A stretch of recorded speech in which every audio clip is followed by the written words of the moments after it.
As a former partner in one of Australia's leading stockbroking and financial advice firms, I've had the privilege to work with literally hundreds of financially successful people. And over that time, I've been able to identify the simple habits and strategies that they use to win with money. Now, you might be surprised to hear that their success isn't typically about how much they earn or even about having wealthy parents. So in this video, I am going to share with you exactly how this 1% manage their money so that they can build real wealth on automatic pilot without needing to microfinance their finances or even think about their finances on a day-to-day basis.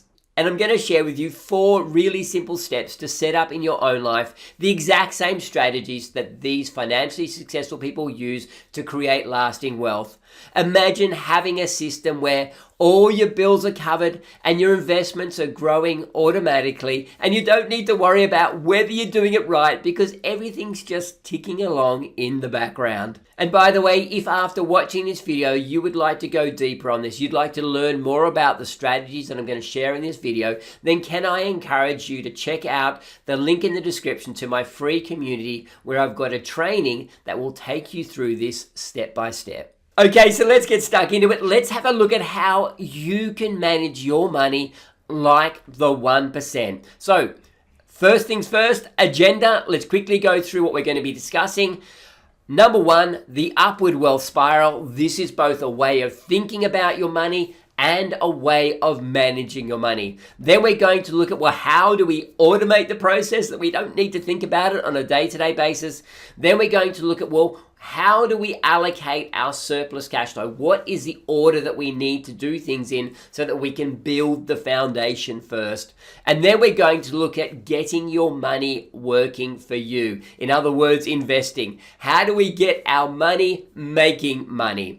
And then we're going to quickly recap and look at what are your next steps. So that's the agenda. Let's dive into it. Okay, so let's have a look at the upward wealth spiral. As I said to you before, this is as much about how we manage our money as it is about how we think about our money. So the upward wealth spiral, our household income comes into our world. We've got all of our household expenses. At the end of each month, we want to make sure that we've got some money left over. This is key. This is easily the most important strategy adopted by those that succeed with money, those that win with money, is they have some kind of money management system that ensures that there is always some money left over at the end of each month. Now, having money is one thing, but how we use it is equally as important. So what happens is that money is taken and used to invest in income producing and growth assets. Now, what happens when we invest money in income producing and growth assets is that it creates more income. So those assets create more income, which means we have more household income, which means we then have more savings at the end of the month. We can take those more savings, so let me go to the next slide here. We've got more savings over here now, which means we can have even more assets. Hopefully you notice it's getting bigger there. Those income producing assets then produce more income, which means we have more savings, and that becomes the upward wealth spiral.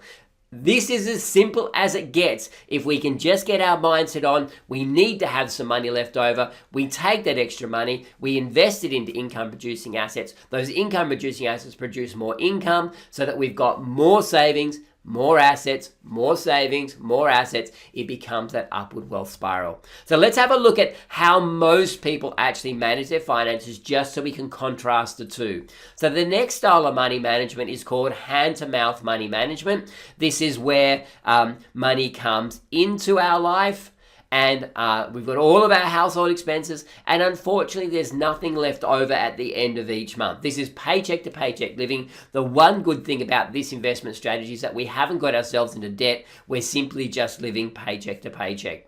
If we have a look at the second style, this is really the third style of money management then, that is a downward debt spiral. This is easily the most predominant style of money management in our Western middle class culture.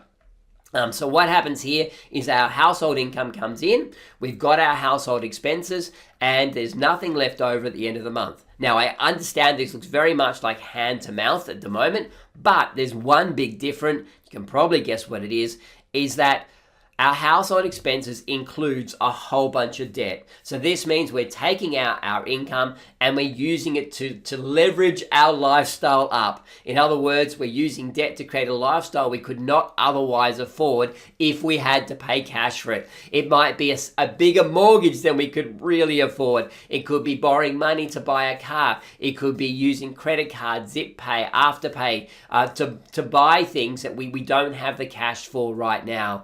Now, the problem with this way of living is that with every new debt we take on, we've basically pulled forward income from tomorrow to pay for something today, which means that tomorrow it's going to be even harder for us to save money. It's going to be even harder for us to replace the car. It's going to be even harder for us to find the money to go on a holiday, so we probably need to borrow more money. And as you can probably see, that's a downward debt spiral, which is the complete opposite of this upward wealth spiral which we started with, where if you remember, our income comes in, we deliberately have money left over, we take that money, we put it into income producing assets, which actually produce more income, which means that we've got more capacity to save. The complete opposite. So I hope you can see the contrasting differences here. Our goal is to become a hand-to-asset manager. And as I said, it's both a way of thinking about your finances, but also a way of managing your finances. The second step in this process is to automate the process as much as possible so that everything happens like clockwork behind the scenes. You don't need to be thinking about it or managing on a day-to-day basis. And the easiest way to do this is to set up a purposeful bank account structure.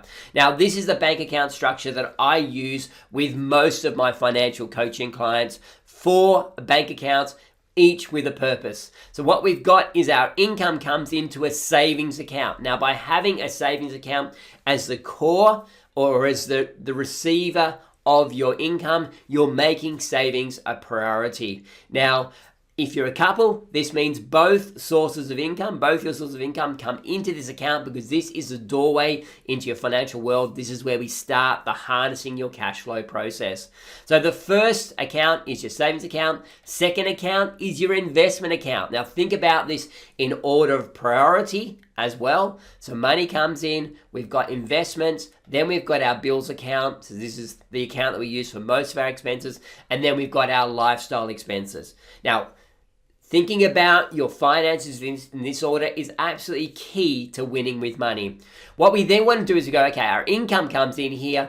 As soon as you get paid, you want automatic transfers that are set up so that every payday, at least 10% of your income is sent to investments. Then we have money sent to bills, and then we have money sent to lifestyle. Now, the 10% sent to investments, of course, is the most important mindset shift that most people need to make, because we need to prioritize the investing. Now, I will say, as a Christian, I prioritize God first and then the investment second, but then we have the bills account and then we have the lifestyle account. Now, what I would say here is that your bills might not be 70%, depending on your age and stage of life, depending on which state you live in, depending on what country you live in. This could vary anywhere from 50% to about 70%, and your lifestyle expenses can vary anywhere from about 30% to 40%, 20% to 40%. Depending on those factors, age and stage of life, the state you live in, the country you live in. So just consider that. But the important thing here is the priority order in which everything happens. Investments first, bills second, lifestyle third, all set up on automatic pilot. And the third step in this process is to look at how do we use this surplus cash flow. Now that we've prioritized putting money aside for investing, how do we use that money? Because it's not as simple as going, woohoo, I've got some extra money, let's just throw it into investments. First, we need to build the foundation. So how do we do that? Okay, so this is my Money Boss Financial Cascade, which I've developed and used over 35 years of financial coaching. I've had literally thousands of people work their way through this cascade and build strong, fun financial futures for themselves and their family. Now, I'm not going to go through this in detail today, but the thing that I want to point out here is that investing is step 6 in this process. So what that means is we first need to build a foundation before we can start throwing money into investments. So what are these steps? Well, firstly, we want to make sure that we have got our known expenses covered. So having some kind of money management system, ideally a budget, to manage your money. But if you don't want a budget, then using the bank account structure that I just spoke to you about in step 2 is the next best thing. But it is important that you know you've got money set aside for your bills so that when they turn up, the money's just there ready to go. Second step in this process is to make sure that you've got a rainy day fund of some kind in place. This is for unexpected expenses. The dog getting sick, the car breaking down, the fridge dying on you, the hot water system dying. There's any number of expenses that could come up at any time, probably when you're least expecting it, which could undo all your good work. So having a rainy day fund is really important. Step number 3 is then to focus on eliminating high interest lifestyle debt. Now you'll notice that this is step 3 and not step 1 or step 2. You need to make sure that it's kept in this order. Step 1 means you've got your known expenses covered, so you don't need to use debt for those. Step 2, by having a rainy day fund when unexpected expenses turn up, you don't need to turn to the credit card because you've got cash, which means that when we start throwing money at our debt, it will stay off our debt forever.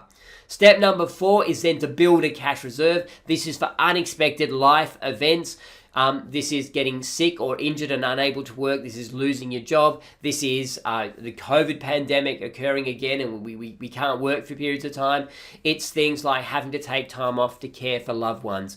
Having a cash reserve gives you a financial peace of mind. It also ensures that when you start investing, you're not going to have to dip into your investments when they're in a down cycle. At the worst possible time, take money out to cover some kind of life event or unexpected expense. We want to leave our investments there for the long term. And this is one of the biggest things that the financially successful people do, the guys that really win with money, is that they're patient. They build the foundation first so that when they do start investing, not only can they think long term, but they can also take greater risk with their investments because they know that it's not their ability to pay the bills, their ability to cover unexpected life events is not reliant on their investments. So having this foundation first is really important. And then step 5, of course, is now we can get our money working for us. Okay, so let's get to the fun part now. This is getting your money working for you. We've got the foundation in place.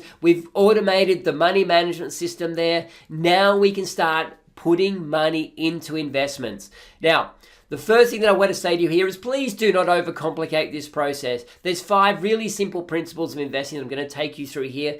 But the biggest thing is just to get started. Do not overcomplicate it. Don't think that you need to have a finance degree or that you need some kind of fancy financial education to do this right. Investing at its heart is very, very simple.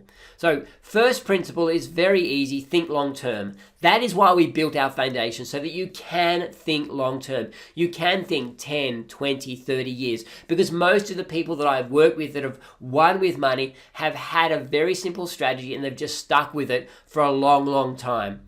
Then what we want to do is diversify. We don't want to have all of our money in one stock or in one sector of the market.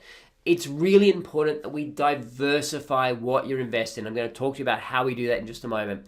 Step number 3 is to invest predominantly, not completely, predominantly in high quality assets. There needs to be some capacity in your portfolio to take a bit of risk, to invest in things like crypto, to invest in things like AI. We absolutely should have some of that in your portfolio, but predominantly we want to look at high quality assets. We want to invest consistently, and this is really important. It's not I'm dumping a bunch of money in the market and fingers crossed hope it's all going to work out for me. What we want to do is invest small amounts regularly over a long period of time in a strategy called dollar cost averaging, and I'll talk about that in a moment.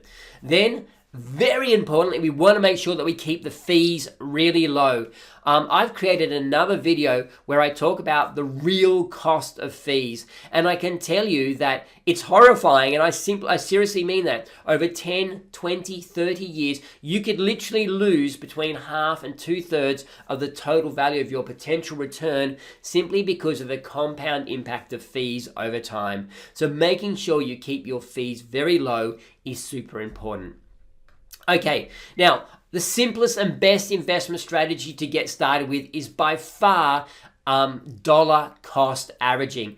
And this is where you take this, you have the same amount of money. Let's say you allocate $300 a month that I've got for investing. That's my 10% that I'm allocating to my investment bucket, 10%. And every month I'm going to invest that in this investment, regardless what the price of that investment is doing. You're completely oblivious to what's happening in the markets. You just keep investing that same amount of money every single month. And if I use this example on the screen here, let's just say that you're buying shares in a company. The value of those shares are $100 per share. If you put $300 in, then you get then you'll get 3 shares in that company at $100. Okay. If that then goes up to 120, then you're probably getting 2.5 shares in this company. If it goes down to $80, you're getting almost 4 shares in this company. And so what I want you to see here is that as the value of the investment goes down, your same $300 is actually buying more shares. It's like the Boxing Day sales. And so you don't want to worry about when the market goes down, because when it goes down, it's actually giving you these opportunities to buy these shares on sale.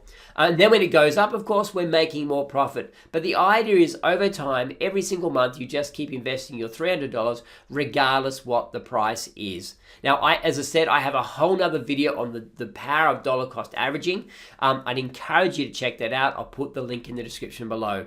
But here's Warren Buffett. He says, Warren Buffett, you don't know who he is easily the world's most successful investor. And he says, if you like spending 6 to 8 hours a week working on investments, then do it. Now, there's not too many people that are in that category. I love doing it, but most aren't. He says, if you don't, then simply just dollar cost average into index funds. So the obvious question right now, well, is what is an index fund? Well, an index fund is easily the simplest and best way to start your investment journey. Yes, there are more complicated strategies we could use later on, but this is a really good place to get started. So what is an index? Well, an index is really just a list of shares. So you've probably heard of the All Ordinaries Index, which is the top 500 shares in Australia. You've got the Dow Jones, which is the 30 most prominent shares in America. You've got the S&P 500, which is the top 500 shares in America. That's probably the most famous index in the world. You've got the NASDAQ, which is the top 100 tech shares in America. The Nikkei 225, which is the top 225 shares in Japan, or the Euro 50, which is the top 50 shares in Europe. So very simply, they're just list of shares. And when you invest in an index fund, you can choose a fund that will then invest in any one of those indexes. So when I invest, for instance, on the screen here, I've got the ASX 20, which is the Australian Stock Exchange top 20 companies. So if I was to invest in an index fund called the ASX 20, then I would be invested, my money would be pooled with lots of other people, and we would all be invested in shares in these top 20 companies here. So hopefully that makes sense. So why do we want to invest in index funds? Well, there are 5 really compelling reasons. The first one is that one investment gives you instant diversification. If you invest in the All Ordinaries, the top 500 shares in Australia index, you are literally invested in the top 500 shares in Australia. If you invest in the NASDAQ index fund, you're invested in the top 100 tech shares in America. There's a fund that allows you, the All World Index, that allows you to invest in the top 1,000 shares in the entire world. With one investment, you have significant diversification. The fees are very low because the index fund managers, all they need to do is copy the list. They don't have to pay expensive research analysts to figure out which are the best stocks and which are the worst stocks.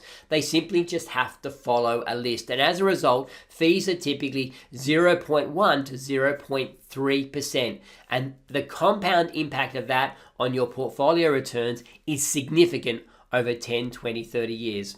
Number 3 is you can invest with confidence because we will see share market crashes. Absolutely we will. We will see the share market drop 30 to 50 to 60% every 7 to 10 years or so. That is a normal part of the cycle. But because you're invested across lots of different companies in really high quality companies all over the world, it means you can keep investing even when the market goes down, confidently knowing that eventually those share prices of those companies will go back up again.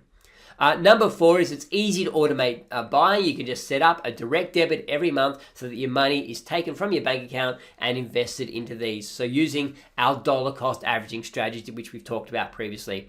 And then number 5 is that, believe it or not, when you invest in an index fund, you actually beat 90% of professional fund managers. So that's a huge reason why you should be looking at index funds. So just to back this up, here is Warren Buffett's advice again to small investors, is that you should put your dough into index tracking funds because of their broad diversification and low costs.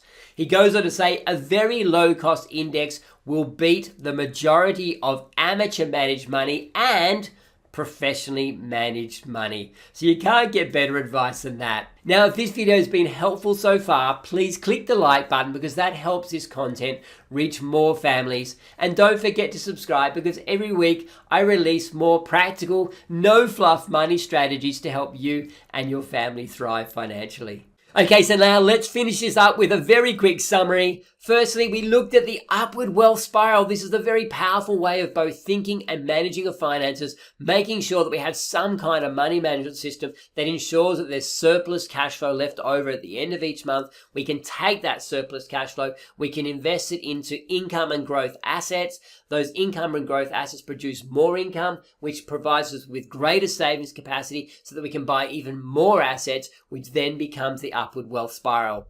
We looked at how do we automate the process using a very simple 4 bank account structure where we allocate money first to savings and investing and then to the bills and last of all to the lifestyle assets, the lifestyle expenses, getting that priority order in terms of how our money is allocated is super important. Then we looked at how to use our surplus cash flow to build a strong foundation, knowing we've got our known expenses covered, knowing that we've got a rainy day fund for the unexpected expenses. Then we can tackle our high interest lifestyle debt. Once we've got that knocked off, we can build a cash reserve to cover unexpected life events. This creates a foundation that then allows us to confidently get our money working for us using a very simple dollar cost averaging strategy and typically investing into index funds just to get us started. This is a very, very powerful, very, very simple strategy. Now, there is just one more thing that I want to share with you before we go, and that is the biggest difference that I've seen with this 1% that succeed financially, the 1% that win with money, and everyone else is simply this. They take action. They invest the time to get started. They invest the time in understanding that this is something I need to know, something I need to get started, so they invest the time to make it happen, to learn it. Then they automate the process and then they leave it alone. It really is as simple as that. Thank you so much for watching this video. I genuinely hope that it has been helpful. And if you would like to learn more about how you can become the money boss of your life and your family, can I invite you to join my free Let's Talk About Money community. Inside there is a training that will take you step by step through how to take control of your money and your financial future. The link is in the description below. And don't forget, it's the small habits and strategies that you implement today that can literally make $1 million difference to your future. I'll see you in the next video.